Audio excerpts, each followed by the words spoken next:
안녕하세요. 하나님에 대한 어려운 질문들 시간입니다.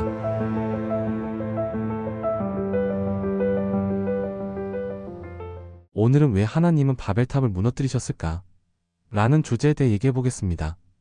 먼 옛날 노아의 대홍수 사건 이후의 일입니다. 하나님께서는 노아의 가족을 통해 인류를 새롭게 시작하게 하셨지요. 노아와 그의 아들들은 방주에서 나와 새로운 시작을 할 때 하나님께 예배드리며 감사했지요. 그들은 무지개 언약을 통해 하나님의 자비를 기억하며 살았습니다. 하지만 세월이 지난 노아의 손자, 증손자 세대에 이르자 그 마음가짐이 변하기 시작한 듯합니다. 홍수 심판의 기억이 희미해지고 하나님의 경고보다는 자신들의 힘에 대한 자신감이 커져갔을 것입니다. 노아가 오래 생존해 그들과 함께 살았지만 세대가 바뀌면서 차츰 신앙이 식어간 것이지요. 사람들은 점차 하나님의 뜻보다는 자기들끼리 모여 힘을 합치는 데 관심을 갖게 되었습니다. 흩어지라는 하나님의 말씀보다는 뭉쳐서 거대 문명을 이루고 싶은 열망이 커져간 것입니다. 그때 사람들은 모두 같은 말을 사용했고 하나의 민족처럼 모여 살고 있었습니다. 세월이 흘러 인구가 늘어나자 사람들은 동쪽으로 이동하다가 시나리라는 광활한 평야 지대를 발견했습니다. 그곳은 오늘날의 중동 지역, 대략 현재의 이라크 땅에 해당하는 곳이지요. 살기에 좋고 넓은 땅을 본 사람들은 여기가 정착하기 딱 좋겠다며 그 평야의 자리를 잡았습니다. 그 시절에는 모두가 같은 언어를 쓰니 소통에도 문제가 없었습니다. 사람들은 힘을 합쳐 마을을 이루고 살아가기 시작했습니다. 그런데 시간이 지나면서 그들 마음속에 새로운 꿈이 생겨났습니다. 바로 그곳에 커다란 성읍과 탑을 세우는 것이었지요. 마침 그들은 건축 기술도 발전시켜 돌 대신 벽돌을 굽고 진흙 대신 역청이라는 강력한 접착 재료를 사용하고 있었습니다. 쉽게 말해 단단한 벽돌과 아스팔트 비슷한 재료로 무엇이든 지을 수 있는 기술을 갖추고 있었던 겁니다. 기술도 있고 사람도 많으니 이제 어마어마한 건축 프로젝트를 해보자는 열기가 일었습니다. 사람들은 서로 의논했습니다. 자, 성을 쌓고 높은 탑을 세워봅시다. 하늘에 닿을 만큼 높은 탑을 올려서 우리 이름을 널리 알립시다. 이렇게 한 곳에 모여 살면 흩어지지 않고 우리 힘을 모아 위대한 업적을 이룰 수 있을 거예요. 사람들은 한마음이 되어 이렇게 외쳤습니다. 모두들 그 계획에 환호했고 곧바로 거대한 도시와 탑을 건설하기 시작했습니다. 사실 이 탑은 그저 과학기술의 산물이 아니라 종교적 목적도 띠고 있었을 가능성이 큽니다. 고대 메소포타미아 문명에서는 지구라트라고 부르는 계단식 탑을 신전으로 사용하곤 했지요. 사람들은 높은 탑 꼭대기에 올라가 하늘의 신들에게 제사를 드리고 교통할 수 있다고 믿었습니다. 바벨탑 역시 사람들의 교만한 종교심이 담긴 거대한 우상과도 같았습니다. 하나님께 예배드리기 위한 성전이 아니라 자기들이 하늘에 오르고 자기들이 만든 신을 모시는 거짓된 성전이었던 셈입니다. 그러니 하나님 보시기에 참으로 가증스러운 일이었겠지요. 온 백성이 하나로 뭉쳐 목표를 향해 달려가니 성과 탑은 금세 위용을 드러내기 시작했습니다. 점점 높아져 가는 탑을 보며 사람들은 뿌듯함과 자부심을 느꼈을 것입니다. 우리가 힘을 합치니 못할 것이 없구나. 이젠 누구도 우리를 막지 못할 거야. 아마 이런 생각들이 서로의 마음속에 가득했겠지요. 또 이런 일화도 전해집니다. 탑이 하늘에 닿을 정도로 높아지자 벽돌을 운반하는 일도 보통이 아니었습니다. 유대인의 옛 전승에 따르면 그 거대한 탑 꼭대기까지 벽돌 한 장을 나르는데 수많은 인력이 필요했고 아주 오랜 시간이 걸렸다고 합니다. 그래서 만일 벽돌이 하나 떨어져 깨지면 탑 쌓는 작업이 늦어지니 모두가 가슴을 치며 슬퍼했지만 정작 사람이 떨어져 죽으면 아무도 대수롭게 여기지 않았다는 이야기도 있습니다. 그만큼 사람들의 눈에 자기 업적을 쌓는 일이 가장 중요해지고 이웃의 생명과 윤리는 뒷전이 되어버린 참담한 모습입니다. 사실 여부는 알 수 없으나 이러한 전승은 바벨탑을 쌓던 자들의 잘못된 열심과 교만을 잘 보여주는 이야기라 할 수 있습니다. 심지어 어떤 전승에 따르면 이 계획을 주도한 사람은 니무롯이라는 강력한 지도자였다고 합니다. 성경 창세기 10장에도 니무롯이 언급되는데 세상의 첫 용사여 용감한 사냥꾼이었다고 소개됩니다. 그는 여러 성읍을 세운 능력자였지요. 심지어 그의 이름 니무롯은 반역하다라는 뜻에서 유래했다는 해석도 있습니다. 이름부터가 반역자라니 참 의미심장하지요. 그만큼 그는 하나님의 뜻을 거스르는 반역의 대표격인 인물로 여겨집니다. 니무롯은 노아의 증손자로서 바벨이라는 도시 국가의 왕이 되었다고 전해지는데요. 그는 백성들에게 이렇게 말하며 교만한 마음을 부추겼다고 해요. 여러분, 탑을 하늘 꼭대기까지 쌓읍시다. 옛날에 하나님이 홍수로 우리 조상을 심판하셨지만 이번에는 우리가 이 탑으로 하늘에 다 하나님께 맞서봅시다. 설령 또다시 홍수가 난데도 이 탑 꼭대기까지 물이 차오르진 못할 겁니다. 이런 식으로 말이지요. 그들은 탑 꼭대기에 자신들만의 신전을 세우고 하늘에 계신 하나님이 아니라 자신들이 만든 신을 섬기려 했을지도 모릅니다. 실제로 고대 사람들은 높은 탑을 지어 그 위에서 신들을 예배하곤 했습니다. 만약 바벨탑이 그런 우상 숭배의 목적까지 지니고 있었다면 더욱 하나님을 분노케 했을 것입니다. 물론 성경 본문에 자세히 나오는 내용은 아니지만 후대 유대인 전승에는 이런 흥미로운 이야기도 있습니다. 바벨탑을 쌓는다는 행위 자체가 하나님의 언약을 믿지 않는 불신앙의 상징이며 노아에게 주신 무직의 언약을 저버린 것이라는 해석도 있지요. 사실 여부를 떠나 그만큼 그들의 마음이 하나님이 아닌 다른 것에 향해 있었음을 보여줍니다. 하나님은 바벨탑을 쌓는 사람들의 이러한 행위를 보고 계셨습니다. 인간들은 자기들끼리 하늘 꼭대기까지 탔겠다고 의기양양했지만 전능하신 하나님 보시기에는 그 탑이 얼마나 보잘것 없었을까요? 성경에는 재미있는 표현이 나옵니다.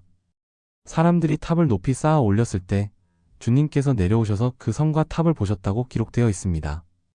결국 하나님께서 일일이 내려와 살펴보셔야 할 만큼 인간의 탑은 하나님과 비교하면 작디 작은 것이었다는 뉘앙스를 느낄 수 있습니다. 하나님께서는 인간들이 무슨 일을 꾸미고 있는지 이미 다 알고 계셨지요. 그리고 그들의 교만한 계획을 그냥 내버려 두지 않으셨습니다. 하나님은 말씀하셨습니다. 보아라, 저들이 한 백성이며 같은 언어를 쓰고 있으니 이런 일을 시작하는구나. 이대로 둔다면 그들이 하려는 일을 아무것도 막을 수 없겠구나. 하나님께서는 사람들이 한데 모여 교만한 목적을 이루려는 것을 그대로 두지 않기로 하셨습니다. 그래서 특별한 조치를 취하시지요. 어느 날 바벨탑 공사 현장에 갑자기 이상한 일이 벌어졌습니다. 사람들의 말이 서로 뒤죽박죽 섞여 통하지 않게 된 것입니다. 아침까지만 해도 같은 언어로 웃으며 대화하던 이들이 오후가 되자 갑자기 서로 알아들을 수 없는 말들을 하기 시작했습니다. 상상해보세요. 벽돌을 나르던 한 인부가 동료에게 벽돌 좀 더 가져와 라고 외쳤는데 동료는 알아듣지 못해 멀뚱멀뚱 쳐다봅니다. 당황한 인부가 다시 큰 소리로 요구하지만 그 옆 동료의 귀에는 그 말이 그야말로 종알종알 의미 없는 소리로 들릴 뿐입니다. 다른 곳에서도 마찬가지였어요. 망치 좀 건네줘 라는 말에 엉뚱한 재료를 가져오는 등 현장은 순식간에 아수라장이 되었습니다. 서로 통하지 않는 말에 오해가 쌓이고 짜증이 나다 보니 함께 일하던 사람들이 다투기 시작했겠지요. 아니, 벽돌 달라는데 왜 진흙을 가져오는 거야? 네가 이상한 소리를 해서 못 알아들었잖아. 이런 식으로 고성이 오갔을 겁니다. 예를 하나 들어볼까요? 바벨탑 공사장에 야곱이라는 이름의 청년이 있었다고 상상해 보겠습니다. 그는 이 공사가 시작될 때 먼 지방에서 일자리를 찾아온 사람이었습니다. 처음에는 같은 언어를 쓰는 동료들과 금세 어울려 지냈지요. 날마다 열심히 벽돌을 나르고 탑이 높아져 가는 모습을 보며 뿌듯함을 느꼈습니다. 우리의 이름을 드높이는 데 한몫하고 있다며 자부심도 가졌겠지요. 그런데 어느 날 오후 야곱은 갑자기 이상한 일을 겪습니다. 아침까지도 농담을 주고받던 친구가 무슨 말을 하는데 한마디도 이해할 수 없었던 것입니다. 친구뿐 아니라 주위의 다른 사람들 말도 갑자기 알아듣기 힘든 이상한 소리가 되어버렸습니다. 처음엔 귀를 의심했습니다. 내가 갑자기 귀가 먹었나? 하고요. 친구도 마찬가지로 야곱의 말을 못 알아들었는지 당황한 표정으로 손짓만 할 뿐이었습니다. 둘은 점점 답답하고 짜증이 났습니다. 결국 사소한 오해로 말싸움까지 벌어지고 말았습니다. 서로의 말을 못 알아들으니 괜히 억측이 생겨난 것이지요. 야곱은 홧김에 일하던 벽돌통을 내팽개치고 현장을 뛰쳐나왔습니다. 주위를 둘러보니 여기저기서 언성이 높아지고 사람들이 싸우고 있었습니다. 공사는 완전히 중단되었고 감독관들도 어찌할 바를 몰라 허둥대고 있었습니다. 야곱은 어안이 벙벙했습니다. 불과 몇 시간 만에 이 거대한 공사가 엉망이 될 줄은 꿈에도 몰랐던 겁니다. 그날 저녁 야곱은 결국 공사장에서 짐을 꾸렸습니다. 더 이상 탑을 쌓는 일은 불가능해 보였지요. 다행히 야곱은 자기와 말이 통하는 몇 사람을 발견했습니다. 공교롭게도 그들은 모두 야곱과 같은 고향 출신들이었습니다. 다른 무리들과는 말이 안 통해도 고향 친구들끼리는 여전히 대화가 되었지요. 야곱은 그들을 따라 고향으로 돌아가기로 결심했습니다. 이렇게 많은 사람들이 3355 자기들 말이 통하는 동료끼리 무리를 지어 흩어지기 시작했습니다.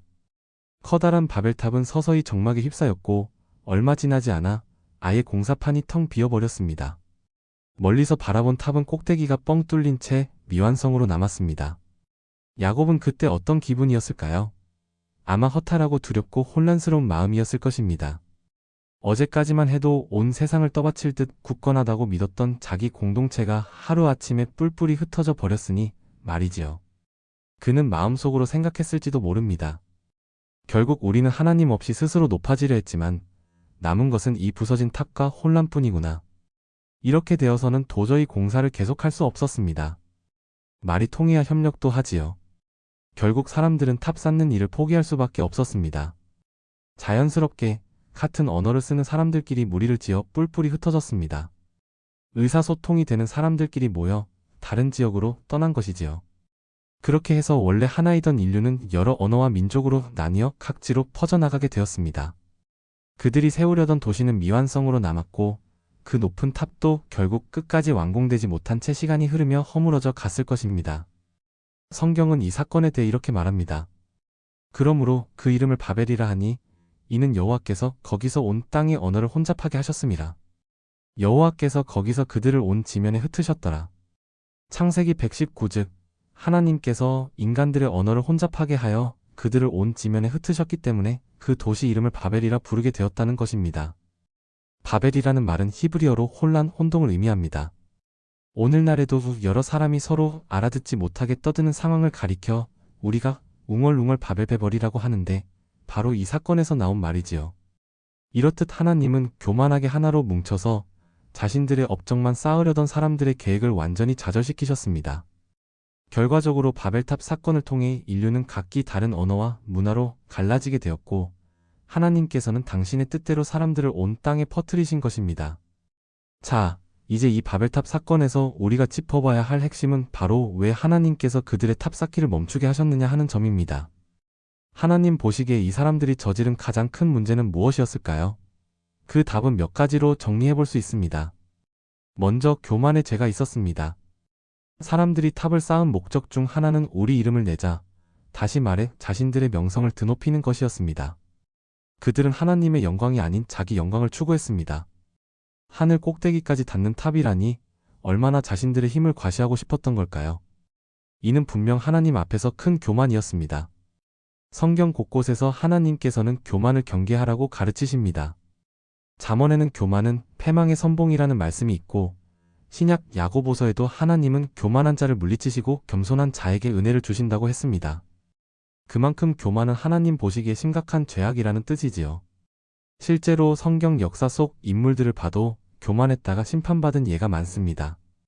생각해보면 인류 최초의 죄도 교만과 관련이 있습니다. 아담과 하와는 하나님처럼 높아지고 싶어 선악과를 따먹었지요. 그것도 일종의 교만이었습니다. 또한 전해지는 이야기로는 천사였던 루시퍼 사탄도 자신을 높이고 하나님과 같아지려는 교만으로 타락했다고 합니다. 피조물로서의 한계를 잊고 창조주처럼 군림하려 한 교만이 결국 가장 아름답던 천사를 타락한 마귀로 만든 것이지요. 이렇듯 교만은 피조물을 망가뜨리는 치명적인 독이라고 할 수 있습니다. 예를 하나 들어볼까요? 바벨론 왕 느부갓네살 이야기를 들어보신 적 있을 겁니다. 그는 바벨론 왕궁 옥상에서 자신이 이룩한 도시를 바라보며 내 권능과 능력으로 이 큰 바벨론을 건설하였다고 거만하게 자랑했습니다. 그러나 말이 채 끝나기도 전에 하늘에서 음성이 내려 그에게 벌이 임했지요. 그 순간 느부갓네살은 정신을 잃고 일시적으로 사람이 아닌 짐승과 같은 처지가 되어 들판에서 소처럼 풀을 뜯는 신세가 되었습니다. 하나님께서 그를 철저히 낮추신 것입니다. 나중에야 정신이 돌아온 느부갓네살 왕은 하늘을 우러러보며 겸손히 하나님의 주권을 인정했습니다. 그는 고백했습니다. 하나님의 뜻을 거역할 사람이 없으며 교만하게 행하는 자를 하나님은 능히 낮추실 수 있다고 말이지요. 이처럼 하나님은 거만하게 자기 영광만 추구하는 자를 반드시 낮추십니다. 바벨탑을 쌓던 사람들의 교만 역시 그대로 둘 수 없는 악이었습니다. 자신의 힘을 과시하고 하나님 없이도 하늘에 닿아보겠다는 그 시도는 결국 하나님께서 단호하게 꺾으신 것입니다. 참고로 영국의 기독교 작가인 C.S. 루이스도 교만을 가리켜 모든 악의 근본이라고 했습니다. 그만큼 교만은 하나님과 우리 사이를 갈라놓는 가장 큰 장애물이라는 것이지요. 결국 교만한 마음이 있다면 하나님께 나아갈 수 없습니다. 다음으로 불순종의 죄가 있습니다. 사실 하나님께서는 이미 노아와 그의 후손들에게 분명한 명령을 주셨습니다. 땅으로 퍼져나가서 온 땅에 충만하라는 것이었지요. 창세기 9장에 보면 대홍수 직후 하나님이 노아의 가정에 이같이 말씀하신 대목이 나옵니다. 하나님은 사람들로 하여금 각지로 흩어져 번성하며 땅을 채우길 원하셨습니다. 그런데 바벨탑 사건을 보면 사람들은 그 하나님의 뜻을 정면으로 거부했습니다. 아예 우리가 흩어짐을 면하자고 공공연히 선언했지요. 우리가 왜 흩어져야 하지? 함께 모여 큰 성을 이루고 살자, 이렇게 하나님의 말씀과는 반대 방향으로 나아간 것입니다. 겉보기엔 함께 뭉쳐 사는 게 좋아 보일 수 있지만 중요한 건 그것이 하나님 명령에 대한 정면 불복종이었다는 사실입니다. 인간적인 생각에는 그 편이 효율적이고 강해지는 길처럼 보여도 하나님께서 원하시는 길은 아니었습니다. 성경에는 불순종으로 인해 큰 화를 당한 사례들이 여럿 나옵니다. 대표적인 인물이 이스라엘의 초대왕 사울입니다. 하나님께서 아말렉과의 전투에서 모든 전리품을 남기지 말라고 분부하셨지만 사울 왕은 자기 생각에 좋은 것들은 남겨두었습니다. 하나님의 명령을 완전히 따르지 않고 자기 판단을 섞은 것이지요. 그때 선지자 사무엘이 사울을 엄하게 책망하며 이런 말을 했습니다. 순종이 제사보다 낫고 듣는 것이 수량의 기름보다 낫다, 즉 하나님 말씀에 순종하는 것이 어떤 제사 행위보다 중요하다는 뜻입니다. 결국 사울은 그 불순종으로 인해 하나님께 버림받고 왕위도 잃게 되었습니다. 또 다른 예로 선지자 요나는 니느웨로 가서 회개를 외치라는 하나님의 명령을 거부하고 정반대 방향으로 도망쳤지요. 그러나 결국 바다에 큰 풍랑이 일고 요나는 거대한 물고기 뱃속에 들어가는 극한 상황을 겪은 후에야 마지못해 하나님의 말씀을 전하러 갈 수밖에 없었습니다. 이렇듯 하나님께 등을 돌리고 불순종할 때는 반드시 어려움과 징계가 뒤따릅니다. 결국 하나님의 명령에는 순종하는 수밖에 없다는 것을 깨닫게 되지요. 바벨탑의 경우 사람들이 순종하지 않을 때 어떤 혼란과 무익함이 뒤따르는지를 분명하게 보여줍니다. 사람들이 자기들 생각에 옳은 대로 행동했지만 하나님의 계획을 이길 수는 없었습니다. 하나님께서는 끝내 강제로라도 그들을 흩어지게 하셨으니까요. 이는 우리에게 큰 교훈을 줍니다. 하나님의 말씀을 거역하고 자기 길로만 가려 할 때 결국엔 우리 계획이 중단되고 맙니다. 하나님께서 원하시는 방향으로 순종하지 않을 때 하나님은 때론 바벨탑 사건처럼 개입하셔서라도 당신의 뜻을 이루십니다. 바벨탑을 쌓던 사람들이 겪은 혼란과 좌절은 하나님의 명령을 무시한 데서 온 당연한 결과였던 셈입니다. 하나님 말씀에 순종하지 않고는 아무 일도 제대로 이루어지지 않는다는 진리를 그들은 뼈저리게 배우게 되었겠지요. 순종이 제사보다 낫다는 사무엘의 책망처럼 그만큼 하나님께는 우리의 순종이 중요합니다. 바벨탑 사건은 사람들이 불순종할 때 어떤 혼란과 파멸이 뒤따르는지를 보여줌으로써 우리가 얼마나 하나님의 말씀에 순종해야 하는지 일깨워줍니다. 마지막으로 하나님을 신뢰하지 않음에 문제가 있습니다. 이는 앞서 언급한 교묘한 교만과 불순종의 뿌리이기도 한데요. 결국 그들은 하나님보다 자신들을 더 믿었습니다. 하나님께서 홍수 이후의 무지개 언약을 통해 다시는 물로 세상을 멸하지 않겠다고 약속하셨지만 그들은 혹시라도 또 재앙이 닥칠 것을 두려워했는지 모릅니다. 그래서 스스로 거대한 탑을 쌓아 만일의 사태에 대비하려 한 것일 수도 있습니다. 우리가 우리를 지키자. 하나님이 또 심판하려고 해도 우리가 만든 탑으로 살아남자 하는 식의 마음이었다면 이는 하나님의 약속을 불신한 태도입니다. 하나님 대신 자기 힘과 건축물에 의지하려 한 것이니까요. 어떤 면에서 바벨탑은 인간이 만든 거대한 안전장치였을 것입니다. 하나님 없이도 우리 힘으로 안정과 번영을 이루겠다는 상징 말이지요. 하지만 이것은 얼마나 어리석고 교만한 생각인가요? 인간의 안전은 높은 탑이 아니라 하나님의 은혜와 약속에 달려있는데 말입니다. 사실 성경을 보면 하나님의 약속을 믿지 못해 어려움을 자초한 사례가 또 있습니다. 출애굽한 이스라엘 백성을 떠올려 보세요. 하나님께서 약속하신 가나안 땅이 눈앞에 있었지만 백성들은 정탐꾼들의 보고를 듣고 두려움에 빠졌습니다. 그 땅 사람들은 거인 같고 우리는 메뚜기 같더라. 우리는 못 올라가겠으노 하며 하나님께서 주시겠다고 한 땅을 포기하려 했지요. 하나님께서 함께 하시면 능히 이길 수 있었건만 그분의 능력과 약속을 신뢰하지 못한 것입니다. 결국 그 불신앙의 대가는 혹독했습니다. 이스라엘 민족은 40년 동안이나 광야를 방황해야 했고 처음 약속의 땅에 들어가기를 거부했던 불신앙의 세대는 하나도 그 땅에 들어가지 못하고 광야에서 죽고 말았습니다. 오직 여호수아와 갈렙, 하나님을 믿고 순종하던 두 사람만이 살아남아 가나안에 들어갔지요. 이를 통해서도 우리는 하나님을 신뢰하지 않는 것이 얼마나 큰 손해와 불행을 부르는지 알 수 있습니다. 사람들은 스스로를 지켜보겠다고 탑을 쌓았지만 정작 가장 큰 위험은 그들의 불신앙 자체였습니다. 하나님을 신뢰하지 않고 자기 계획과 공사에만 몰두한 것이야말로 문제의 핵심이었습니다. 하나님께 등을 돌리고 쌓는 그 어떤 탑도 결국 모래성에 불과합니다. 조금만 흔들리면 무너질 수밖에 없는 것이지요. 우리 인간은 창조주 하나님 없이는 한순간도 설 수 없는 존재입니다. 바벨탑 사건은 이를 극명하게 보여줍니다. 또한 하나님의 말씀보다 인간의 판단을 앞세울 때 얼마나 큰 혼란이 오는지도 알려줍니다. 우리도 때때로 바벨탑을 쌓던 사람들처럼 하나님의 약속을 온전히 믿기보다 눈앞에 보이는 힘에 의지하려 할 때가 있습니다. 그러나 기억해야 할 것은 믿음이 없이는 하나님을 기쁘시게 하지 못한다는 성경 말씀처럼 하나님은 우리가 그분을 신뢰하고 순종하기를 원하신다는 사실입니다. 바벨탑을 무너뜨리신 이유 중 하나도 결국 사람들이 하나님을 신뢰하지 않고 교만하게 자기 길만 추구했기 때문입니다. 이제 바벨탑 사건의 결과를 다시 한번 생각해 볼까요? 하나님이 개입하셔서 언어를 흩으신 덕분에 사람들은 마지못해 흩어졌지만 결국 그것이 하나님의 본래 뜻이었습니다. 아이러니하게도 사람들이 두려워했던 바로 그 흩어짐이 현실이 되었지요. 하지만 이것은 결코 무의미한 혼란이 아니었습니다. 하나님께서는 인류가 한 곳에 갇혀 스스로 교만에 빠져 있는 것을 원치 않으셨습니다. 온 땅에 퍼져 각 지역을 채우며 살기를 바라셨습니다. 그 뜻대로 이제 인류는 여러 민족과 문화로 나뉘어 발전해 가게 됩니다. 지금 우리가 사는 세상을 보십시오.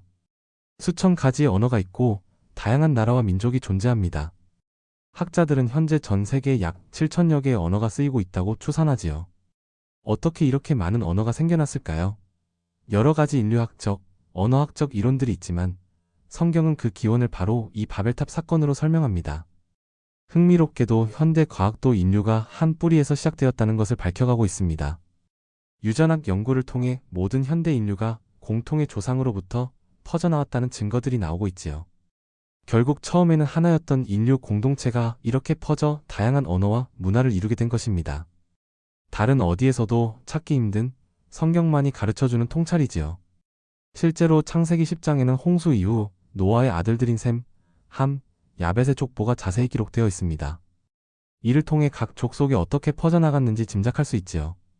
예를 들어 셈의 후손들은 주로 오늘날의 중동 지역으로 퍼져 이스라엘과 아람 민족 등의 조상이 되었고, 함의 후손들은 아프리카와 가나안 방면 민족들의 조상이 되었습니다. 또 야벳의 후손들은 유럽과 북방으로 퍼져나가 서양 여러 민족의 조상이 되었지요. 물론 오늘날 인류의 분포가 이 족보 그대로 딱 떨어지는 것은 아니지만 큰 흐름에서 볼 때 인류가 한 가족에서 나와 여러 방향으로 퍼져나갔음을 성경은 보여줍니다. 고대 유대인들도 모든 민족을 셈족, 함족, 야벳족으로 분류하곤 했습니다. 이처럼 성경은 인류의 기원을 한 근원에서 출발한 가족 공동체로 설명합니다. 바벨탑 사건은 그 공동체가 하나님 뜻에 어긋나게 하나로 뭉쳤다가 결국 흩어지게 된 계기를 나타내는 역사입니다. 그리고 그 흩어짐을 통해 하나님은 각 지역과 민족에 맞는 독특한 문화를 꽃피우도록 허락하셨지요. 하지만 하나님께서 단지 인류를 흩어놓고 끝내신 것은 아닙니다. 바벨탑 이야기가 끝나는 즉시 성경은 새로운 희망의 이야기를 시작합니다. 그것이 바로 아브라함의 부르심입니다. 창세기 11장에서 바벨 사건이 나오고 이어지는 창세기 12장에 하나님은 갈대아 우르에 살던 아브라함을 불러내십니다. 그리고 그에게 놀라운 약속을 주시지요. 하나님은 아브라함에게 네가 복이 될지라. 땅의 모든 족속이 너로 말미암아 복을 얻을 것이라고 말씀하셨습니다. 참 놀랍지 않습니까? 방금 전까지 하나님께 불순종하던 인류가 바벨에서 각 나라로 흩어졌는데 하나님은 곧바로 그 흩어진 모든 민족을 다시 축복하시기 위한 계획을 진행하신 것입니다. 아브라함 한 사람을 선택해 그의 후손을 통해 모든 민족을 구원하시려는 하나님의 원대한 구원 프로젝트가 시작된 것이죠. 바벨탑의 교만한 시도가 실패로 끝났지만 하나님은 인류를 포기하지 않으시고 오히려 새로운 길을 여신 것입니다. 그 후의 역사를 잠시 떠올려 봅시다. 아브라함의 후손인 이스라엘 민족을 통해 하나님은 율법과 선지자들을 주시고 때가 찾아 그 후손 가운데 예수 그리스도를 이 땅에 보내셨습니다. 예수님은 십자가와 부활을 통해 인류의 죄 문제를 해결하시고 구원의 길을 여셨습니다. 그리고 예수님 승천 후 성령님이 임하신 날 아주 특별한 사건이 일어납니다. 신약 성경 사도행전 2장을 보면 오순절에 성령께서 임하시자 예수님의 제자들이 각기 다른 나라 말로 복음을 전하는 일이 벌어졌습니다. 그 당시 예루살렘에는 여러 나라에서 온 유대인들이 있었는데 갑자기 갈릴리 출신 제자들이 자기 고향 언어로 하나님을 찬양하니 모두 깜짝 놀랐지요. 어떻게 저 사람들이 우리 각 사람의 언어로 하나님의 큰 일을 말하지? 하며 놀라는 장면이 나옵니다. 이것은 단순한 이적이 아니라 바벨탑 이후 갈라졌던 언어의 장벽을 하나님께서 뛰어넘게 하시는 상징적인 사건이었습니다. 인간의 교만으로 인해 생긴 언어 분열을 이제 하나님께서 직접 복음 전파를 통해 극복해 나가시는 모습이지요. 성령의 역사로 말미암아 여러 언어를 쓰는 사람들이 동일한 복음을 듣고 하나님을 찬양하게 된 것입니다. 이는 바벨에서 흩어진 인류를 다시 하나로 모으시는 하나님의 계획을 엿보게 합니다. 생각해보면 오늘날에도 하나님께서는 이 언어의 장벽을 넘어 복음을 전하게 하고 계십니다. 수많은 선교사들이 자신과 다른 말과 문화를 지닌 나라로 가서 그들의 언어를 배우고 복음을 전합니다. 또한 성경도 각 나라 말로 번역되고 있지요. 현재 성경은 2000개 가까운 언어로 번역되어 보급되고 있다고 합니다. 우리 한글 성경도 여러 훌륭한 선교사들과 믿음의 조상들이 희생하며 번역해 주셨기에 우리가 우리말로 하나님의 말씀을 읽을 수 있는 것입니다. 참 감사한 일입니다. 이렇게 하나님은 흩어진 언어들을 다시 복음 안에서 연결시키시며 모든 민족에게 구원의 소식을 전하고 계십니다. 바벨에서 갈라진 인류를 다시 하나로 부르시는 작업이 지금도 진행 중인 것입니다. 생각해보면 예수님께서 제자들에게 주신 지상명령 위대한 사명도 바벨 사건과 흥미로운 대조를 이룹니다. 바벨에서는 사람들이 흩어지지 말자고 했지만 예수님은 제자들에게 너희는 온 천하에 다니며 만민에게 복음을 전파하라고 명하셨습니다. 인간은 자기 욕심으로는 흩어지기 싫어했지만 하나님은 이제 복음을 위해 자발적으로 온 세계로 흩어져 나가길 바라신 것이죠. 그리고 실제로 예수님의 제자들과 그 후계자들이 온 세상으로 퍼져나가 복음을 전했습니다.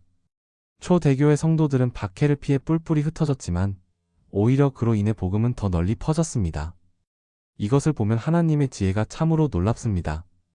과거 바벨에서는 강제적인 흩어짐이 심판이었지만 신약시대에는 자발적인 흩어짐이 선교와 축복의 수단이 된 것입니다. 하나님의 뜻이 결국 이루어진다는 점에서 두 사건이 이어져 있는 듯 하지요. 그리고 궁극적으로 성경은 모든 민족이 다시 하나 되는 장면을 우리에게 보여줍니다. 요한계시록을 보면 마지막 때에 각 나라와 족속과 백성과 방언에서 온 사람들이 보좌 앞에 나와 하나님을 예배하는 장면이 있습니다.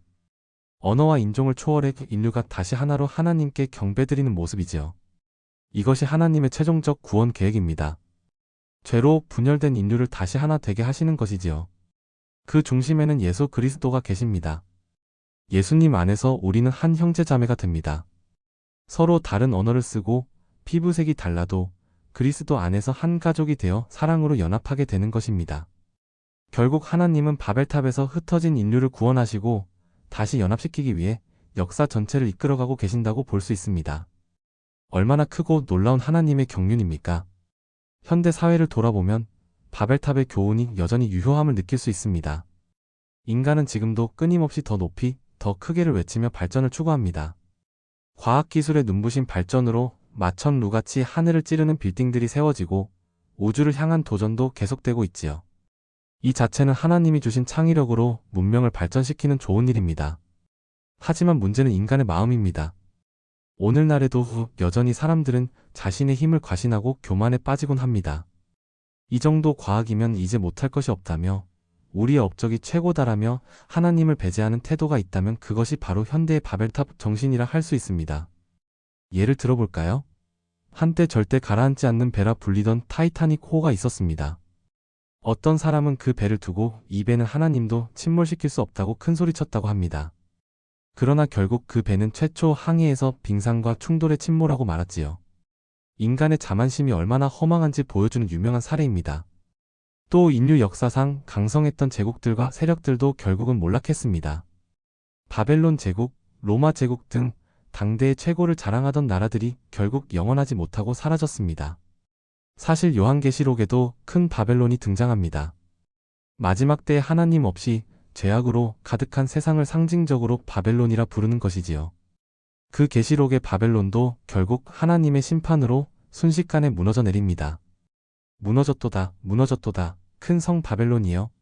라는 탄식이 성경에 나옵니다. 이는 바벨탑의 최후처럼 끝까지 회개하지 않는 교만한 세상의 종말을 보여줍니다. 한편 계시록 끝부분에는 새 예루살렘이라는 거룩한 성이 하늘로부터 내려옵니다. 하나님께서 친히 다스리시는 영원한 공동체입니다. 바벨론과는 정반대이지요. 인간이 자기 힘으로 쌓은 도성이 바벨론이라면 하나님께서 은혜로 주시는 도성이 새 예루살렘입니다. 결국 역사의 결론은 바벨이 아니라 새 예루살렘인 것입니다.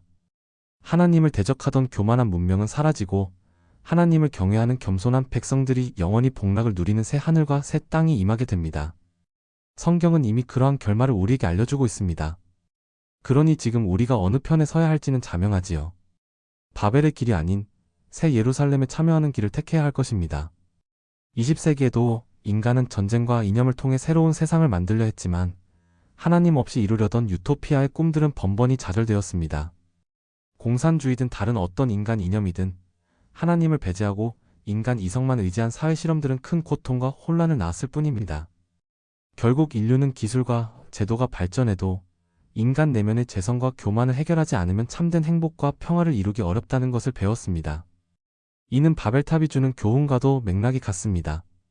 교만과 불순종으로 하나님을 떠난 채 이룬 어떤 대단한 계획도 결국 물거품이 되고 마는 것입니다. 그렇다면 이 바벨탑 이야기를 우리 개인의 삶에 적용해 볼 수도 있습니다. 먼 옛날 인류 역사 이야기로만 끝나는 게 아니라 지금 나의 이야기일 수도 있다는 뜻입니다. 우리 각자의 마음속에도 혹시 작은 바벨탑을 쌓고 있지는 않은지 돌아봐야겠습니다. 나는 내 인생에서 무엇을 가장 높이 세우려 하고 있을까요? 하나님의 영광보다 나의 이름을 더 드러내고 싶어 하지는 않나요?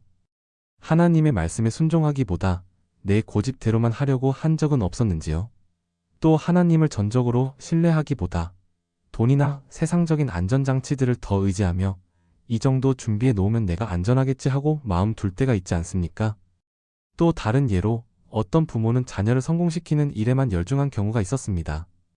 세상에서 이름난 학교에 보내고 좋은 직장에 들어가게 하려고 온 힘을 기울였지요. 겉보기에는 자녀를 위한 희생처럼 보였지만 정작 그 과정에서 아이에게 신앙과 올바른 가치를 가르치는 일은 뒷전이 되고 말았습니다. 혹시 예배나 교회 활동이 공부에 방해될까 봐 소홀히 하게 하고 오직 세상적 성공만을 목표로 달렸던 것이지요. 결국 그 자녀는 원하는 대학과 직장에는 갔을지 몰라도 마음의 공허함과 방황을 겪게 되었다고 합니다. 부모가 그제야 내가 아이에게 바른 믿음의 터전을 마련해주지 못했구나 하고 깨달았다지요.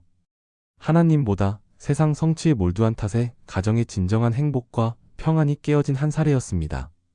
한편 어떤 분은 젊은 시절 오로지 부와 성공의 탑을 쌓는 데에만 매달렸다고 칩시다. 한때 사업이 번창하고 세상적으로 남부러울 것 없을 때는 스스로 대단하게 여겼을지 모릅니다. 하지만 어느 순간 예상치 못한 경제 불황이나 사고로 인해 그 탑이 무너져 내릴 수 있습니다. 그제서야 비로소 내가 너무 교만했구나. 하나님께 기도하지 않고 내 힘을 과신했구나 하고 깨달은 간증들을 우리는 종종 듣습니다. 어떤 이들은 오랜 세월 공들인 계획이 수포로 돌아가는 아픔을 겪고 나서 비로소 하나님을 찾기도 합니다. 마치 바벨탑 공사가 좌초되자 흩어질 수밖에 없었던 사람들처럼 말입니다. 그러나 그렇게 깨어지는 순간에 오히려 하나님의 은혜를 경험하게 되었다고 고백합니다. 한 분은 내 인생의 탑이 무너지고 나서야 비로소 하나님을 제대로 바라보게 되었습니다. 라고 간증했습니다. 그렇습니다. 때로는 하나님께서 우리의 잘못된 탑을 무너뜨리실 때도 있습니다. 그것이 당장은 고통스럽고 혼란스러워 보여도 결국 우리를 교만과 죄악에서 돌이켜 생명의 길로 인도하는 은혜일 수 있습니다. 성경 말씀 한 구절을 떠올려 보겠습니다. 시편 127편 1절에 이런 말씀이 있습니다. 여호와께서 집을 세우지 아니하시면 세우는 자의 수고가 헛되다. 참으로 마음에 새겨야 할 진리입니다. 아무리 내가 애를 쓰고 계획을 세워 무언가를 이룬다 해도 하나님께서 함께하지 않으시면, 하나님의 뜻이 아니라면 그것은 결국 헛되고 맙니다. 바벨탑이 딱 그 경우였지요. 사람들이 그렇게 해서 탑을 올렸지만 하나님의 뜻과 상반된 일이었기에 한순간에 중단되고 말았습니다. 우리는 이 말씀을 기억하며 무슨 일을 하든지 하나님께 먼저 물어보고 하나님의 도우심을 구해야 할 것입니다. 잠언에도 사람의 마음에 많은 계획이 있을지라도 오직 여호와의 뜻만이 완전히 서리라는 가르침이 있습니다. 결국 최종적으로 이루어지는 것은 하나님의 뜻입니다. 그러니 처음부터 내 뜻보다 하나님의 뜻을 우선하는 것이 지혜이지요. 예수님께서는 또 우리 인생을 집 짓는 것에 비유하여 가르치셨습니다. 하나님의 말씀을 듣고 그대로 행하는 사람은 반석 위에 집을 지은 지혜로운 사람과 같다고 하셨지요. 그런 집은 비가 내리고 홍수가 나도 무너지지 않습니다. 반면 말씀을 듣고도 순종하지 않는 사람은 모래 위에 집 지은 어리석은 사람에 비유하셨습니다. 모래 위에 집은 비바람이 몰아치면 금세 무너지고 말지요. 하나님 없이 자기 힘만 믿고 세운 인생이 바로 그런 모래성 같습니다. 바벨탑이 결국 모래성처럼 무너진 것처럼 오늘날 하나님 말씀 없이 쌓는 모든 탑들은 결국 흔적도 없이 사라지고 맙니다. 반대로 하나님의 뜻 위에 세운 삶만이 어떤 풍파에도 무너지지 않고 영원히 설 수 있는 집과 같습니다. 또 예수님께서도 산상수훈에서 너희는 먼저 그의 나라와 의를 구하라 그리하면 이 모든 것을 너희에게 더하시리라고 약속하셨습니다. 우리가 하나님의 나라를 먼저 구하고 하나님의 영광을 먼저 생각하면 하나님께서 우리의 필요를 채워주시겠다는 약속입니다. 그러나 바벨탑의 사람들처럼 자기 이름과 욕망을 먼저 구하면 오히려 아무것도 제대로 얻지 못하게 됩니다. 이 차이를 우리는 명심해야겠습니다. 마지막으로 바벨탑 이야기는 하나님의 심판 이야기이기도 하지만 동시에 하나님의 극률과 계획의 이야기이기도 합니다. 하나님은 교만한 인간을 심판하시지만 완전히 멸망시키려는 것이 아니라 결국 그들을 바른 길로 돌이키려 하십니다. 바벨탑 때도 하나님은 그냥 한순간에 벼락을 내려 그 사람들을 다 없애버리실 수도 있었겠지요. 하지만 그러지 않으시고 언어를 혼잡하게 하는 비교적 온건한 방법을 쓰셔서 그들의 계획만 좌절시키고 흩으셨습니다. 생명은 해치지 않으신 것입니다. 이는 어찌 보면 하나님의 자비로우심을 보여줍니다. 하나님께서는 죄를 미워하시되 죄인까지 미워하시는 분은 아니십니다.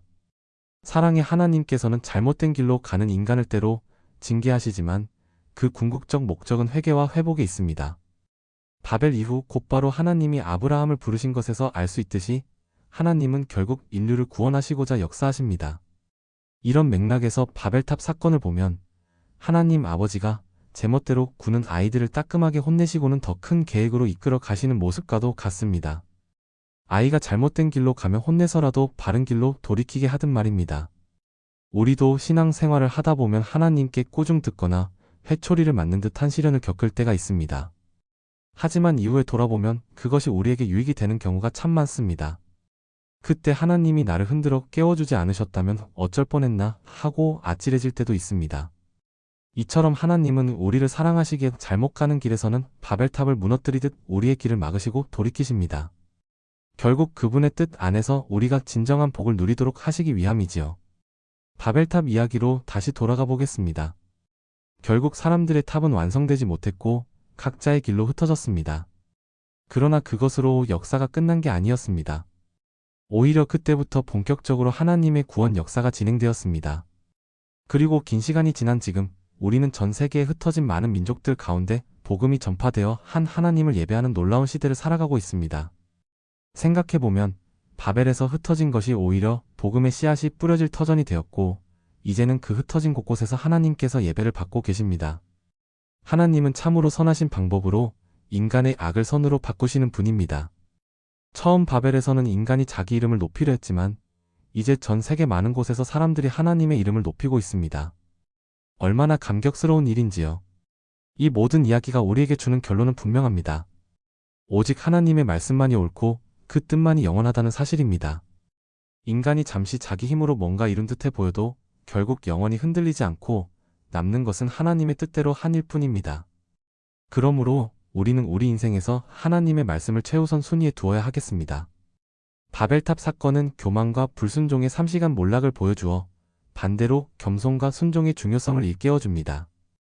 우리가 매일의 삶 속에서 하나님의 뜻을 구하고 순종하며 겸손히 행한다면 하나님께서 우리의 길을 복되게 하시리라 믿습니다. 성경은 한낱 옛날 이야기가 아니라 살아계신 하나님의 말씀이요.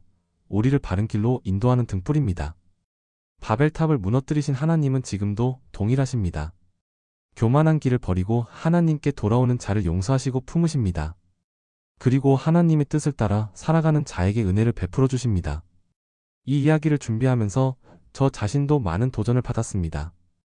돌아보면 제 삶에도 알게 모르게 작은 바벨탑들이 있었던 것 같습니다.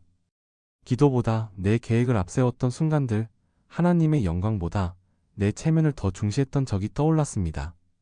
참 부끄럽지만 하나님께서는 그때마다 작은 언어 혼란들을 통해 제 잘못된 길을 바로잡아 주셨더군요. 오늘 이 말씀을 나누면서 다시 한번 하나님 앞에 겸손히 머리 숙이고 순종할 것을 다짐해 봅니다. 부디 저와 여러분 모두 바벨탑의 교훈을 마음에 새기고 하나님께서 기뻐하시는 믿음과 순종의 삶을 살아가길 소망합니다. 감사합니다.